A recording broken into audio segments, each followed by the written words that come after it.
जय हिंद दोस्तों। I hope आप लोग ठीक होंगे। एक बहुत ही इंपॉर्टेंट टॉपिक पे आज हम बात करने जा रहे हैं। ये आर्टिकल आप देखें कि यूरोपीय यूनियन ने भारत से जीएसपी का स्टेटस, जो जीएसपी प्लस का स्टेटस है, वो छीन लिया। अब जीएसपी प्लस क्या होता है? बेसिकली ये चैरिटी के लिए यूरोपीय यूनियन द्वारा डेवलपिंग देशों को दिया जाता है जीएसपी प्लस का स्टेटस, चैरिटी के तौर पे, कि भाई डेवलपिंग देश हैं, अभी विकास कर रहे हैं, तो इनके ऊपर जो इम्पोर्ट ड्यूटीज है वो नहीं लगानी चाहिए इनके सामानों पे, ताकि जो इनके सामान है वो यूरोप के मार्केट में कम रेट्स पे बिक सके। अब तक ये भारत को दर्जा दिया हुआ था यूरोपीय यूनियन ने। पाकिस्तान को भी जीएसपी प्लस का स्टेटस दिया हुआ है, बांग्लादेश को भी दिया हुआ है। पर भारत से अब ये लेवरेज जो है वो यूरोपीय यूनियन ने हटा ली। मैं देख रहा हूँ तमाम मीडिया आउटलेट्स और थिंक टैंक्स के लोग इसको कह रहे हैं कि ये यूरोप का दोगलापन है, ये है वो है। एक तरफ जो है हमसे फ्री ट्रेड एग्रीमेंट करने आ रहे हैं, एक तरफ ये जीएसपी का स्टेटस हमसे छीन रहे हैं। दोस्तों, गहन एनालिसिस के बाद जो मैंने अपनी एक थिंकिंग डेवलप की है इसके रिगार्डिंग, जीएसपी प्लस के रिगार्डिंग, काफी मैंने इस पे स्टडी की है। इंटरनेशनल रिलेशन में यूरोप के बारे में अगर पढ़ा जाता है ना, तो जीएसपी और जीएसपी प्लस उनमें से एक बहुत अहम चीज होती है यूरोपीय यूनियन की। तो इसमें मैंने काफी पढ़ाई की है और मैं आपको बताऊंगा। दोस्तों, जीएसपी प्लस का मतलब होता है general scheme of preference, GSP. और इसमें प्लस लग जाता है तो ये बेनिफिट्स थोड़े से ज्यादा हो जाते हैं। चलो, प्लस वाला नहीं, पर जीएसपी वाले में से भी भारत को हटा दिया यूरोप। तो दोस्तों, मैं तो कहूंगा ये सही हुआ है हटा दिया, क्योंकि अमेरिका को नई जीएसपी प्लस दिया हुआ है यूरोप ने, ना जर्मनी ना चीन को दिया हुआ है। तो आप खुश होइए कि आपकी जो कैटेगरी है वो पाकिस्तान और बांग्लादेश से निकाल के तो फिर उन्होंने चीन के बराबरी में रख दिया यूरोप वालों ने। इसकी खुशी मनाइए, ना कि हमको जीएसपी प्लस से हटा दिया, अब हमें जो है फायदा नहीं मिलेगा। ये सारी चीजें कहने से कोई फायदा नहीं है। आपके साथ फ्री ट्रेड एग्रीमेंट करने आ रहे हैं, वो बेनिफिट्स आपको उससे ज्यादा मिलने ही वाले हैं। सो इसमें रोना धोना मचाने की कोई जरूरत नहीं है। बट हाँ, एक आपकी, मैं तो कहूंगा ये बहुत पॉजिटिव न्यूज है भारत के लिए कि बांग्लादेश और पाकिस्तान की कैटेगरी से यूरोपीय यूनियन ने निकाल दिया। वरना भारत को, चाहे अमेरिका हो, चाहे वो यूरोप के 28-30 देश हो, वो सब बांग्लादेश और पाकिस्तान वाले कैटेगरी में सोचते थे। सो मैं तो कहूंगा ये प्रिविलेज का काम किया, बहुत अच्छा काम किया यूरोपीय यूनियन। अब दोस्तों, इससे होता क्या था और इससे क्या भारत ने बेनिफिट बनाया? दोस्तों, कॉटन हो गया, और ठंडियों के कपड़े हो गए, राइस हो गए, ये जो मेन एक्सपोर्ट होती थी ना, इसमें भारत, पाकिस्तान और बांग्लादेश का थोड़ा कंपटीशन होता था, जो मैंने रिसर्च की। और किसी फील्ड में तो कंपटीशन होता ही नहीं है। खैर, भारत एक तरफा एक्सपोर्ट कर देता है यूरोप को, और मशीनरी वगैरह, ठीक है, मशीनरी, रॉ मटेरियल और क्रूड ऑयल वगैरह भारत जो रिफाइन करके देता रहा है यूरोप को। तो इसमें तो पाकिस्तान बांग्लादेश कंपटीशन कर ही नहीं पाते। वही थोड़ा सा कपड़ा मार्केट में, ठीक है, जो बांग्लादेश में बनता है, और राइस वगैरह में थोड़ा सा ये भारत से कॉम्पिटिटिव कंपटीशन करते थे यूरोप के मार्केट में। अब भारत से जीएसपी प्लस का, जो जीएसपी का स्टेटस है वो छीन जाने के बाद, जो एक्सपर्ट है वो कह रहे हैं कि जी पाकिस्तान और बांग्लादेश के जो एक्सपोर्ट्स है वो अब थोड़ा सा यूरोप में, ये वाले जो मैंने आपको बताया ना, राइस और कपड़ा वाला, ये बढ़ेगा। पर कैसे बढ़ेगा भाई? भारत इधर एफटीए कर लेगा और फिर वो अपनी चीजें भेज देगा। तो मुझे नहीं लगता ये इतना ज्यादा भारत के लिए हेडेक होगा। और दूसरी चीज ये है कि पाकिस्तान और बांग्लादेश के जो इंटरनल क्राइसिस है, ये खुद तो कपड़े पहन नहीं पा रहे, खुद तो चावल खा नहीं पा रहे, तो ये यूरोप को क्या बेचेंगे? तो भारत को लॉस नहीं है इससे, जीएसपी प्लस से, बल्कि भारत की जो अंतरराष्ट्रीय साख है, मैं बार बार कह रहा हूँ, ये लेने से, जीएसपी हटाने से भारत के ऊपर से ये बढ़ गई है। ठीक है।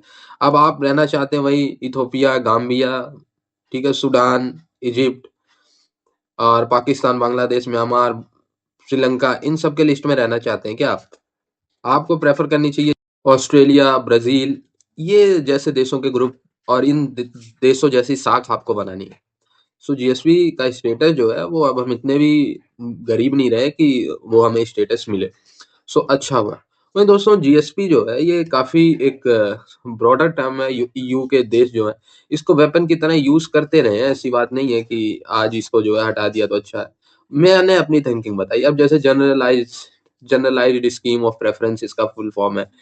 ये जो है ट्रेड एग्रीमेंट है जो ईयू जनरली डेवलपिंग कंट्री को देता है। ये मैं थोड़ा सा इसके बारे में, जो आर्टिकल्स है उसके बारे में।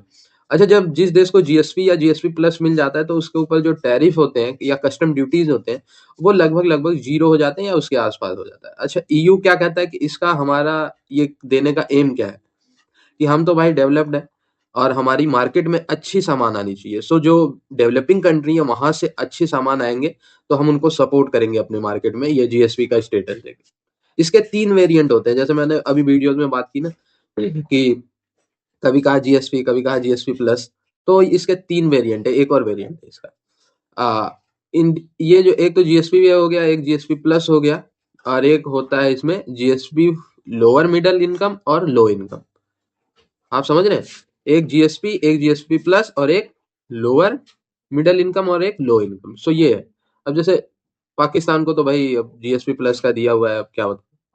अब इसके पर्पसेस अलग-अलग होते हैं, जैसे जो थोड़ी-सी डेवलपिंग कंट्री ज़्यादा होती हैं, जैसे भारत, तो उनको थोड़ा-सा जीएसपी लोअर मिडल दे देते हैं।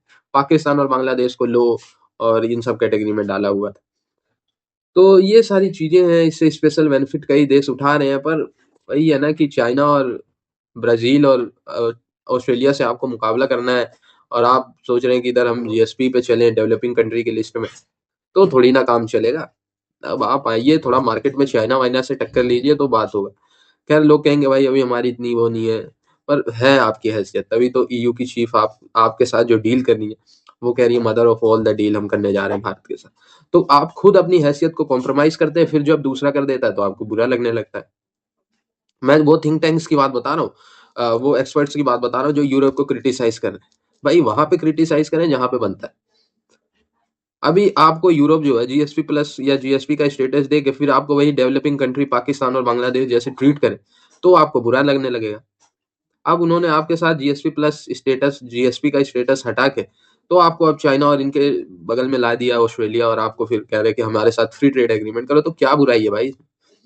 नथिंग टू वरी अबाउट, ठीक है? मेरे ख्याल से यूरोपीय यूनियन अब भारत को लेके अपना जो नज़रिया है वो ब्रॉडली और बहुत तेज़ी से चेंज कर रहा है। सो ये नज़रिया बदलने दीजिए, और ये नहीं कि यार 1 मिलियन का एड दे रहे थे, हमें वो कट कर दिया, यहाँ से घाटा कर दिया, वहाँ से घाटा कर दिया। ये सारी चीज़ें चलेंगी। आप डेवलपिंग कंट्री से अब उठ के हैं, ठीक है? तो आपके चैलेंजेस भी बड़े होंगे, आपको प्रॉब्लम भी उसी हिसाब से है।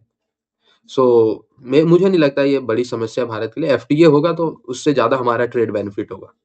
जीएसपी प्लस और जीएसपी और लोअर मिडल जीएसपी इन सब को लेके तो हम ज़्यादा कुछ कर नहीं पाए अब तक। अब तक क्या कर लिया हमने यूरोप में? अब तक तो था जीएसपी का स्टेटस, लोअर मिडल स्टेट, कुछ नहीं कर पाए, ठीक है? कुछ नहीं कर पाए मतलब हमारे फार्मास्यूटिकल और सारे एक्सपोर्ट्स बढ़े, पर पीछे तो हम एफटीए के ही पड़े थे ना 15-16 साल से, फ्री ट्रेड एग्रीमेंट हो जाए, फ्री ट्रेड एग्रीमेंट। अब फ्री ट्रेड एग्रीमेंट हो रहा है तो अब जीएसपी को दोनों बेनिफिट थोड़ी भाई आपको मिलेगा कि आपको फ्री ट्रेड एग्रीमेंट भी कर ले, जीएसपी का स्टेटस भी बना रहे, तो फिर वो अच्छा नहीं लगता चीज़ें। आप दूसरे के लेंस से भी देखें, और ठीक है, इसको ज़्यादा क्रिटिसाइज़ करने की ज़रूरत नहीं है, जो मैंने जहाँ तक मेरी एनालिसिस। बाकी आप लोग जुड़े रहे ऐसी वीडियोज़ के लिए, तब तक के लिए धन्यवाद।